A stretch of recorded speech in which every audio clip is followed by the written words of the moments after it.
जागतिक आरोग्य दिन व जागतिक होमिओपॅथी दिनानिमित्त डॉक्टर संतोष जटाळे यांचे व्याख्यान संपन्न। आरोग्य रक्षक बहुउद्देशीय सेवाभावी संस्था नांदेड संचलित आरोग्य रक्षक हेल्थ मिशनच्या वतीने होमिओपॅथीचे जनक डॉक्टर सॅम्युअल हॅनिमन यांच्या वाढदिवसानिमित्त व जागतिक आरोग्य दिन जागतिक होमिओपॅथी दिनाचे औचित्य साधत नांदेड जिल्ह्यातील होमिओपॅथी सुप्रसिद्ध डॉक्टर संतोष जटाळे यांचे आज जिल्हाधिकारी कार्यालयातील नियोजन भवन येथे आजारांचे मूळ कारण या विषयावर व्याख्यानाचे आयोजन करण्यात आले होते।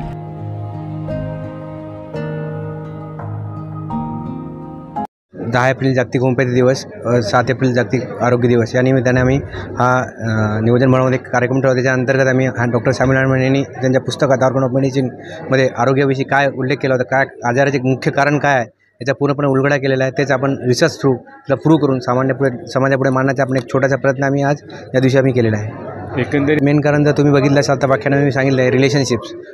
हार्वर्ड युनिव्हर्सिटीमध्ये जगातला सर्वात मोठा रिसर्च आहे, 80 वर्ष चाललेला आहे। त्याचं संक्षिप्त रूप बघितलं तर ज्याचे गुड रिलेशन चांगले तो जास्त दिवस जगला, त्याला कार्डियाक अरेस्ट कमी आला, त्याला कॅन्सर कमी झाला, त्याला बीपीचे आजार कमी झालेत। Good relation is the best. त्याच्यानंतर moral characteristic, intellectual characteristic, diet, lifestyle, sexual relationship या सर्व गोष्टी जर आपण अभ्यास केला तर असं कळून येईल की आपण आरोग्यासाठी हे पॉईंट जे डॉक्टर सॅम्युअल हॅनिमनने सांगितले आहे ते आपलं आरोग्य निरोगी, आपलं शरीर निरोगी ठेवण्यासाठी एक उपयुक्त ठरते।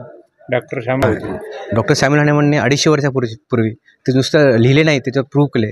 एक पुस्तकाला त्यांनी 6 वेळेस एडिट केलेलं आहे। म्हणजे ते पुस्तक किती परिपूर्ण झालं असेल तुम्हाला कळून जाईल। आणि त्या पुस्तकावर त्यांनी नुसतं पुस्तक लिहिलं नाही, त्याचे असे जवळपास त्यांनी 7-8 ग्रंथ लिहिले आहेत। ते प्रूव्ह केलेले आहे त्यांनी की आरोग्य जसे की डायबिटीज, कॅन्सर या आजारावर ते आज पूर्णपणे खरे उतरत आहेत। त्यांनी जे 250 वर्षापूर्वी सांगितले आज खरे होत आहेत। त्यांनी सोरासिबल सायकोसिस या विषयावर खूप छान पुस्तक लिहिले, थेअरी ऑफ क्रॉनिक डिसीजेस। मी असं जनतेला आवाहन करतो की त्यांनी हे पुस्तक वाचावं। जागतिक आरोग्य दिन आणि जागतिक होमिओपॅथिक दिन हे 2 दिवस एकत्र आलेले आहेत। त्या निमित्तानं आजचा हा कार्यक्रम होता। या कार्यक्रमात माझा विद्यार्थी संतोष जटाळे हा आमच्या कॉलेजचा विद्यार्थी असून त्यांनी एवढं चांगलं प्रेझेंटेशन आजच्या कार्यक्रमाचं केलं, खरंच करावं तेवढं कौतुक कमी आहे। आजच्या या दिनानिमित्त सर्व समाज बांधवांना मी चिरायू तथा आरोग्य, कायम आरोग्य सगळ्यांचं चांगलं राहो ही ईश्वरचरणी प्रार्थना करतो। आणि आजच्या दिनानिमित्त होमिओपॅथीचा दिवस हा फार महत्त्वाचा दिवस आहे। जगामध्ये सगळ्यात पॅथी मानलेली जर असेल तर ते ॲलोपॅथी पहिल्या नंबरवर आणि दुसऱ्या नंबरवर होमिओपॅथीला सगळ्यात मोठा सन्मान मिळालेला आहे। जेवढे म्हणून मोठे मोठे व्यक्ती जगातले ते होमिओपॅथीला प्रिफर करतात। आणि ह्या दिनानिमित्त होमिओपॅथीच्या सर्व जाणकारांना,